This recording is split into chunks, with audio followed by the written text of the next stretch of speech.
Hello friends, welcome to my YouTube channel exam based classes. दोस्तों, आज मैं लेकर आया हूँ आप सभी के लिए पर्यावरण विषय, जो यूपी टेट 2023 के लिए बहुत ही महत्वपूर्ण टॉपिक है। पर्यावरण विषय में हमने लिया है टाइगर प्रोजेक्ट यानी कि बाघ परियोजना, जिससे संबंधित हम आपको प्रश्न कराएंगे। आपको हम बता चुके हैं दोस्तों पिछली वीडियो में कि आपको टॉपिक वाइज प्रश्न चलेंगे। उस टॉपिक से जितने प्रश्न बनेंगे आपके सामने रखे जाएंगे, वो भी एकदम महत्वपूर्ण। अगर आप किताब पढ़ने जाते हैं दोस्तों, तो किताब में आपको बहुत सारे अभ्यारण्य, राष्ट्रीय पार्क मिलेंगे, जिससे आप देखते ही घबरा जाते हैं कि इतना सारा कैसे याद होगा, इसको हम कैसे पढ़ेंगे। उसी को मैं आपके सामने रख रहा हूँ अपने अनुभव से, जो यूपी टेट 2023 के लिए बहुत ही महत्वपूर्ण है। ये मेरा व्यक्तिगत अनुभव है, जिस तरह से हमने तैयारी की और सफलता पाई है, उसी प्रकार से आप सभी को मैं बताने का प्रयास कर रहा हूँ। आज के वीडियो में आपको 13 प्रश्न मिलेंगे जो टाइगर प्रोजेक्ट से संबंधित है। बाकी जो अभ्यारण्य और राष्ट्रीय पार्क बचे रहेंगे वो आपको अगले वीडियो में कराया जाएगा, नहीं तो आप अपने हिसाब से किताब पढ़ेंगे तो किताब में इतने अभ्यारण्य दिए हुए हैं कि आपको देखते ही बहुत घबराहट होगी, कैसे तैयार होगा, क्या होगा। तो हमारा जो अनुभव रहा है 2016 से 2021 तक यूपी टेट को लेकर, उन सभी प्रश्न पत्रों में हमने एक कॉमन सी बात देखी है कि टाइगर प्रोजेक्ट से संबंधित जितने भी अभ्यारण्य होते हैं उन्हीं को पूछा जाता है। कुछ 2-4 अभ्यारण्य ऐसे होते हैं जो अलग प्रोजेक्ट से संबंधित होते हैं, लेकिन लगभग सारे अभ्यारण्य टाइगर प्रोजेक्ट से संबंधित है, जिसमें टाइगर की बात की जाती है यानी कि बाघ की। उसी से संबंधित सभी प्रश्न बनते हैं। तो आपको इस वीडियो में 13 प्रश्न मिलने वाले हैं।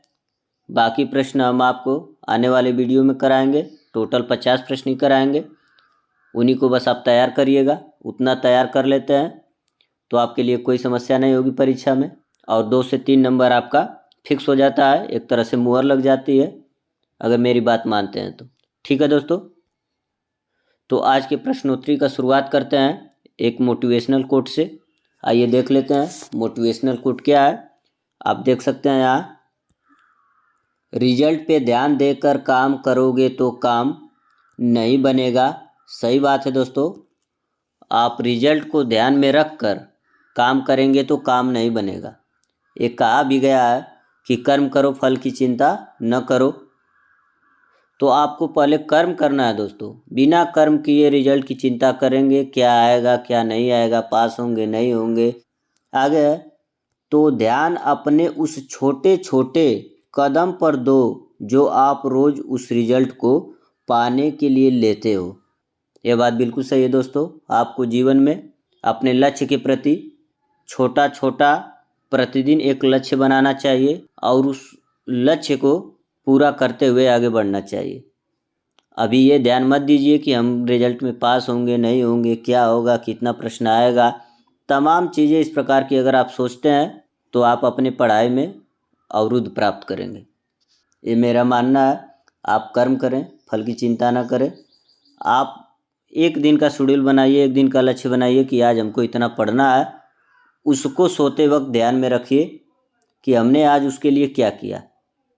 अगर इस प्रकार से आप करते जाते हैं तो आपको लक्ष्य को हासिल करने में कोई परेशानी नहीं आएगी, न कोई रुकावट आएगी। आपका लक्ष्य बहुत आसानी से प्राप्त हो जाएगा। ठीक है दोस्तों, यही चीज़ आपको आपके रिजल्ट तक लेके जाएगी। आप जो एक बड़ा लक्ष्य लेते हैं उसको छोटे छोटे लक्ष्यों में, मतलब कि छोटे छोटे पार्ट करके उसको पूरा करते हैं, तो वो चीज़ आपको लक्ष्य तक ले जाएगी। एक दिन ऐसा आएगा कि वो लक्ष्य आपका कदम चूमेगा। ठीक है, तो आइए अब प्रश्नों को देख लेते हैं कौन कौन से प्रश्न हैं। आप देख सकते हैं बाघ परियोजना से आज हमने प्रश्न बनाए हुए हैं जो बहुत ही इम्पॉर्टेंट है। आज के वीडियो में बस बाघ परियोजना से संबंधित, कहने का मतलब है कि बस टाइगर से संबंधित प्रश्न होंगे।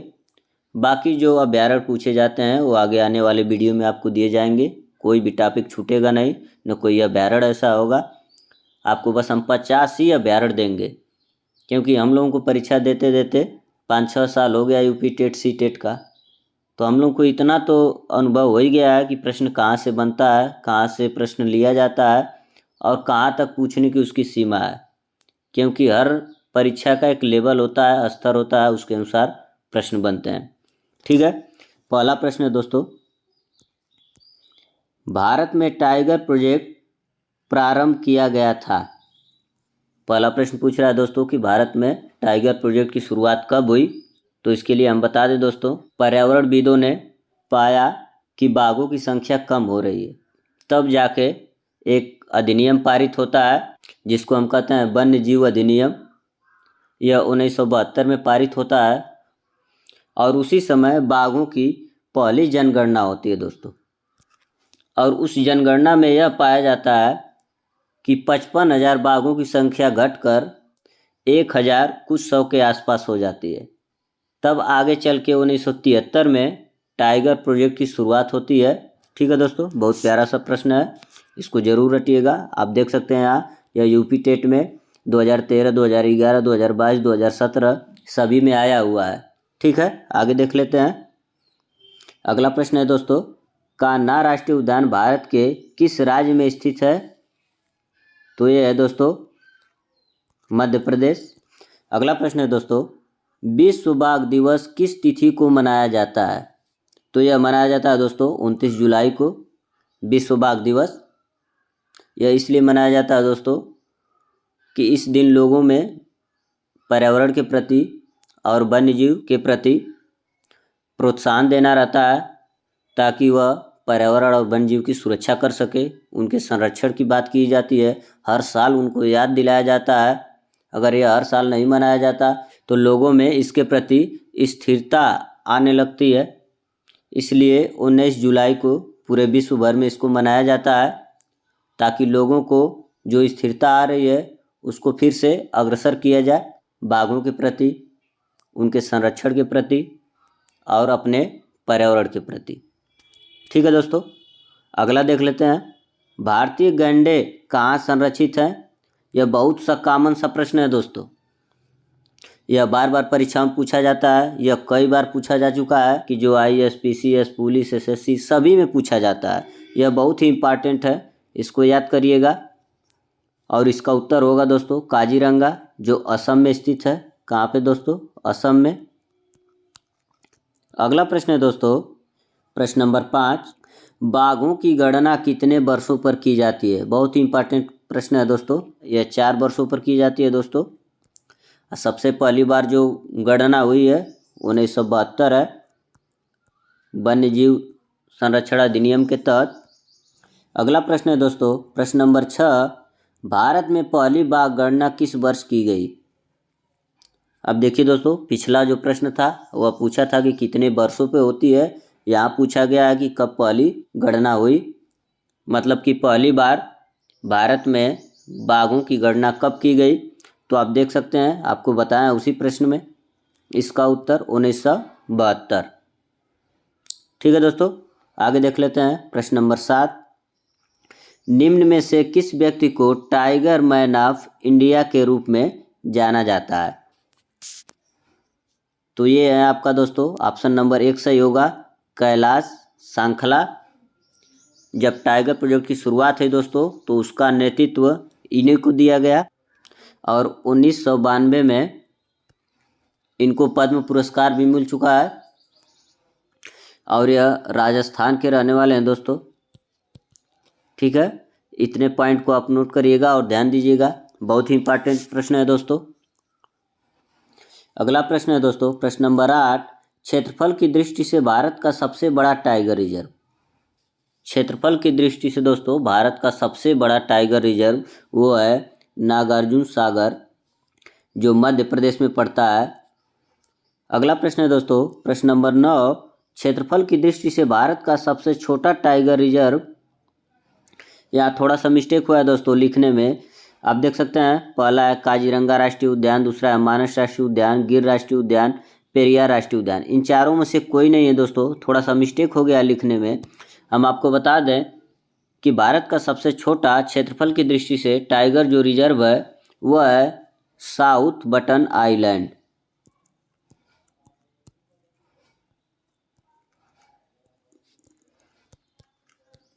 साउथ बटन आइलैंड, जिसकी शुरुआत 1987 से होती है दोस्तों, और यह पड़ता है अंडमान निकोबार में। अंडमान निकोबार।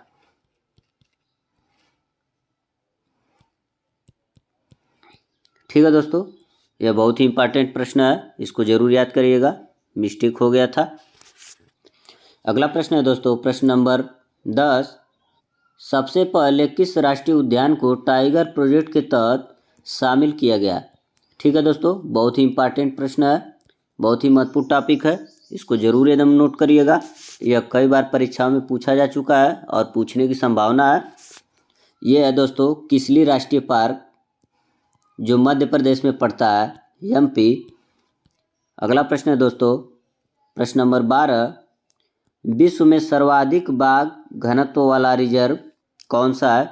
ऐसे अभ्यारण्य के बारे में पूछ रहा है दोस्तों, जहाँ पर सबसे ज़्यादा बाघ उपस्थित हैं। कहने का मतलब, घनत्व का मतलब होता है दोस्तों कि 1 किलोमीटर लंबाई चौड़ाई के अंदर सबसे ज़्यादा बाघ रहते हैं।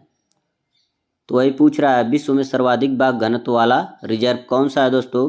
तो वह है आपका option number B, Kaziranga reserve, Kaziranga राष्ट्रीय अभ्यारण्य। ठीक है दोस्तों, यह बहुत ही महत्वपूर्ण टॉपिक है। इसके बाद आता है दोस्तों अगला प्रश्न, जो इस वीडियो का लास्ट प्रश्न होगा, वह है दोस्तों प्रश्न नंबर 13। भारत का सबसे ऊंचा टाइगर रिजर्व। इस प्रश्न का पूछने का मतलब है दोस्तों कि सबसे ऊंचाई पर, ऊंचाई हमेशा नापी जाती है दोस्तों समुद्र के तल से, तो समुद्र तल से जो सबसे ऊंचाई पर होगा उसी की बात कर रहा है कि भारत का सबसे ऊंचा टाइगर रिजर्व कौन सा है। तो आप देख सकते हैं, option number A Namdapha, option number B Pench, option number C Gir और ऑप्शन नंबर डी कार्बेट। तो यह जो अभ्यारण्य है दोस्तों, यह अरुणाचल प्रदेश में पड़ता है, यह अरुणाचल प्रदेश का एक अभ्यारण्य है। ऑप्शन नंबर ए नामदफा राष्ट्रीय अभ्यारण्य। ठीक है, यह समुद्र तल से सबसे ऊंचाई पर है, इसलिए भारत का सबसे ऊंचा टाइगर रिजर्व हो जाता है दोस्तों। ठीक है, उम्मीद करते हैं प्रश्न आपको अच्छे लगे होंगे, और जितने भी प्रश्न हम कराए हुए हैं दोस्तों उसको आप एकदम रट जाइएगा। हम बस टोटल 50 ही प्रश्न देंगे, उससे बाहर आपको कुछ नहीं पूछने वाला है। ठीक है, उम्मीद करते हैं वीडियो बहुत अच्छी लगी होगी। अगर अच्छी लगी हो दोस्तों तो लाइक एवं सब्सक्राइब, साथ साथ शेयर जरूर करिएगा। अब मिलते हैं अगले वीडियो में अगले प्रश्नों के साथ। तब तक के लिए जय हिंद, जय भारत।